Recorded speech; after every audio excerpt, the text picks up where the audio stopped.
주님께서 여러분과 함께 마르코가 전한 거룩한 복음입니다. 3장 22절에서 30절까지의 말씀입니다. 그때 예루살렘에서 내려온 율법학자들이 예수는 베엘제불이 들렸다고도 하고 예수는 마귀 우두머리의 힘을 빌려 마귀들을 쫓아낸다고도 하였다. 그래서 예수님께서는 그들을 부르셔서 비유를 들어 말씀하셨다. 어떻게 사탄이 사탄을 쫓아낼 수 있느냐? 한 나라가 갈라서면 그 나라는 버티어내지 못한다. 한 집안이 갈라서면 그 집안은 버티어내지 못할 것이다. 사탄도 자신을 거슬러 일어나 갈라서면 버티어내지 못하고 끝장이 난다. 먼저 힘센 자를 묶어놓지 않고서는 아무도 그 힘센 자의 집에 들어가 재물을 털 수 없다. 묶어놓은 뒤에야 그 집을 털 수 있다. 내가 진실로 너희에게 말한다. 사람들이 짓는 모든 죄와 그들이 신성을 모독하는 어떠한 말도 용서받을 것이다. 그러나 성령을 모독하는 자는 영원히 용서를 받지 못하고 영원한 죄에 매이게 된다. 이 말씀을 하신 것은 사람들이 예수는 더러운 영이 들렸다고 말하였기 때문이다. 주님의 말씀입니다. 전미 예수님, 주님의 이름으로 평화를 빕니다. 사제가 평화를 빌어주면은 여러분들이 아멘 하시면 평화가 분명히 들어갈 겁니다. 아멘. 오늘 월요일입니다. 그렇지만은 빨간 글씨죠. 어떠세요, 여러분들? 설 아마 오늘 정도면은 아마 이제 좀 피곤해지기 시작하실 거고, 좀 쉬어야 되겠다 하는 생각도 드실 겁니다. 뭐 아무튼 집 떠나면 고생입니다. 집 떠나면 피곤하고. 저는 뭐 어제도 미사 두 분과 같이 조촐하지만 그래도 아무튼 아름다운 미사를 드렸고요. 어제 동영상 보신 분은 알겠지만은 어제는 서재에서 미사를 했기 때문에 서재 뒤에 있는 눈들을 보셨을 거고 또 눈밭 사이를 뛰어다니는 아마 토끼도 보셨을 거라 생각이 됩니다. 어제 설을 지내면서 설의 의미에 대해서 얘기했는데 기억하고 계십니까? 세 가지다. 세 가지의 의미가 있다. 첫 번째는 설은 근신하는 날이다. 그래서 근신에 대한 의미를 설명해 드렸고요. 두 번째는 기도와 미사를 봉헌하는 날이다. 설이. 세 번째는 화해하는 날이다. 다른 말로 서로가 서로를 치유시키는 날이다. 라는 것에 대해서 설명을 드렸습니다. 어제 강론 못 들으신 분들은 반드시 어제 설 강론을 다시 한번 들어보시기를 권고합니다. 오늘 연중 3주 월요일 복음은 마르코복음 3장 22절부터 시작이 됩니다. 오늘 복음에서 참 많은 신자들이 저에게 묻는 성서 귀절이 나옵니다. 그건 뭐냐면은 도대체 신부님 성령을 거스리는 죄가 뭡니까? 성령을 거스리는 죄는 영원히 용서받지 못한다고 그랬는데 도대체 그 죄가 뭡니까? 성경에 보면은 사람들이 짓는 모든 죄 그리고 그들이 신성을 모독하는 어떠한 말도 용서받지만서도 성령을 모독하는 자는 영원히 용서받지 못하고 영원한 죄에 매이게 된다고 그랬는데 이 성령을 모독하는 죄가 무엇인지를 좀 알려주십시오. 그런 질문을 제가 참 많이 받습니다. 오늘 한번 잘 들어보십시오. 물론 결코 쉬운 얘기는 아닙니다. 성령을 거스리는 죄에 대한 그 해설이. 그렇지만 아무튼 제 능력껏 한번 설명을 해볼 테니까 잘 들어보시고 이번 기회에 혹시 누가 묻더라도 성령을 거스리는 죄가 무엇이길래 그렇게 용서받지 못할 정도로 큰 죄인가? 이 세상의 모든 죄는 다 용서받을 수 있다고 알고 있는데 성령을 거스린 죄만큼은 영원히 용서받지 못한다 이런 얘기가 나오는데 이 뜻이 무엇일까? 예루살렘에서 온 율법학자들은 예수님이 사람들에게 기적 베푸는 것을 대단히 못마땅하게 여겼습니다. 아시죠?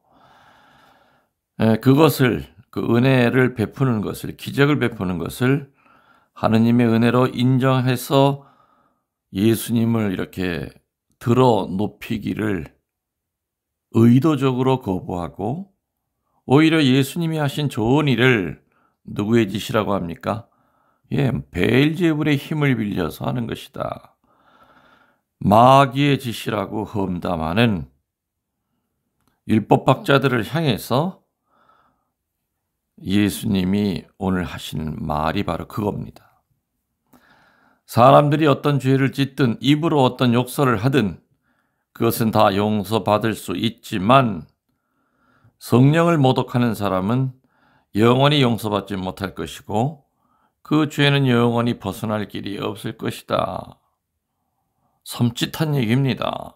무서운 얘기입니다. 자, 그러면 오늘 복음의 핵심인 성령을 모독하는 사람이라는 것은 도대체 어떤 사람이냐? 개나 강아지나 고양이가 대상이 아닙니다. 분명히 사람만이 성령을 모독할 수 있는데 성령을 모독하는 사람이란 도대체 어떤 사람인가? 그때 당시에 그들이 알고 있었던 성령이라고 하는 것, Holy Spirit, 이 성령이라는 것은 하느님의 영입니다. 맞죠? 하느님의 영으로서 그 영이 하느님의 진리를 사람들에게 드러내고 또 사람들이 하느님의 진리를 보고 들을 때 하느님의 모습을 이해하는 능력을 말하는 것이 바로 그 당시 사람들이 알고 있었던 그 성령의 의미였습니다. 좀 어렵습니까? 그 당시 사람들이 알고 있었던 그 성령은 우리들이 알고 있는 것과는 조금 좀 차이가 납니다.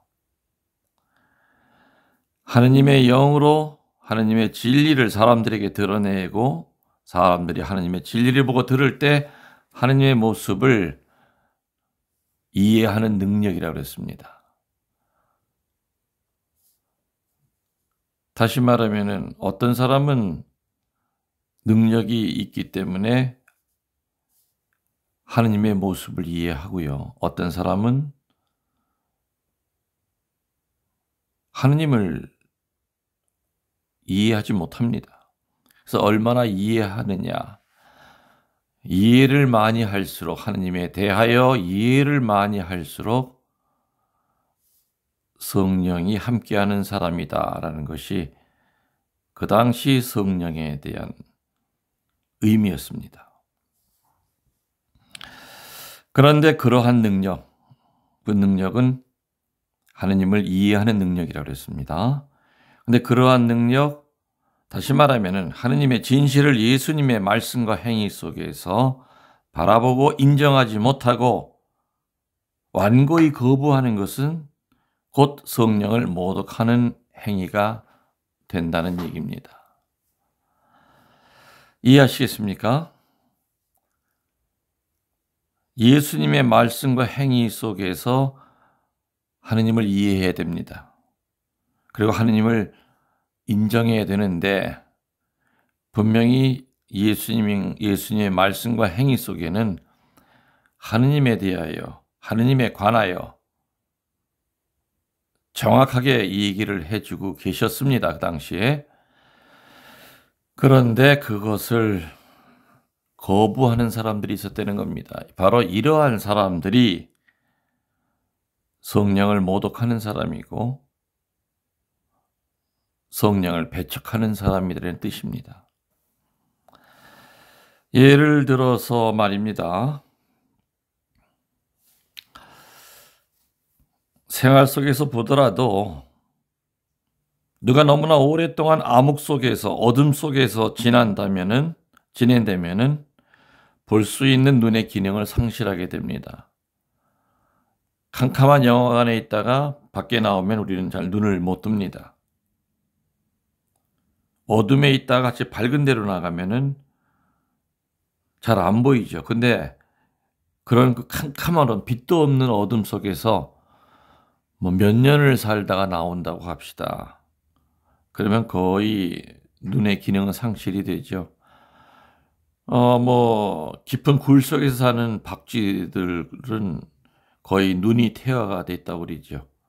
그 대신에 다른 거, 이렇게 주파수라 그럽니까? 뭐 그런 거를 날려서 밖에 있는 것들을 피해서 날아다닌다고 그럽니다.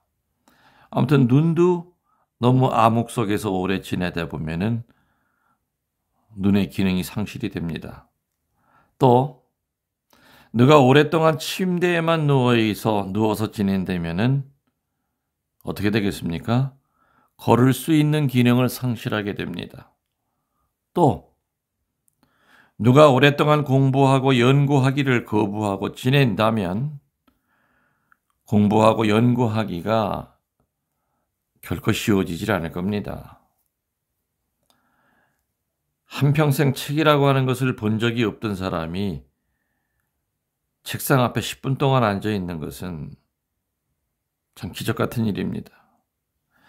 이렇듯이 말이죠. 지금 이렇게 예를 들었듯이 이렇듯이 누가 하느님의 진실을 받아들여 따르기를 너무 오랫동안 거절한다면, 못 본 척한다면 막상 하느님의 진리를 보더라도 그 진리를 인정할 수 없게 된다는 얘기지요.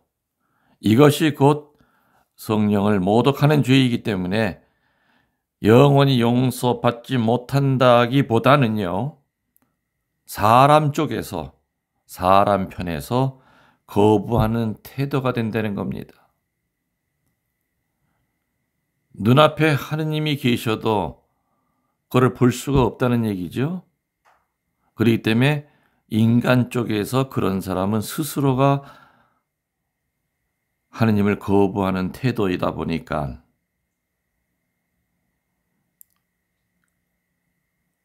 그 태도로부터 벗어날 길이 없다는 얘기입니다. 이해가 되셨는지 모르겠습니다. 아무튼 한번 잘 생각해 보시죠. 지금 제가 말씀드린 거를. 루카복음 5장 1절에서 8절에 보면은 시몬 베드로가 밤새도록 고기잡이를 했지만 어떻게 됐습니까? 하나도 잡지 못했습니다. 그때 예수님께서 베드로에게 다가서셔서 뭐라 그러십니까? 깊은 데로 가서 그물을 쳐 고기를 잡으라 하셨지요. 베드로가 그렇게 했을 때 고기가 엄청나게 많이 잡혔습니다. 그 사실을 보고 하느님의 능력을 직감한 베드로는 예수님 앞에 어떻게 했습니까? 엎드렸습니다. 그러면서 뭐라 그럽니까? 주님, 저는 죄인입니다. 저에게서 떠나 주십시오. 이렇게 얘기합니다. 이렇게 베드로는 예수님에게서 나타나는 그 하느님의 능력에 대하여 그 진실을 진실대로 인정했습니다. 그리고 그러한 능력에 대한 자신의 부족을 알고서 겸손되이 죄인임을 고백할 수 있었던 겁니다. 이같이 하느님의 능력과 진실을 대하는 속에서 가져야 할 첫 번째 반응은 뭐겠습니까? 참회입니다. 자신의 부족함에 대한 마음으로부터 깊은 곳으로부터 오는 참회입니다.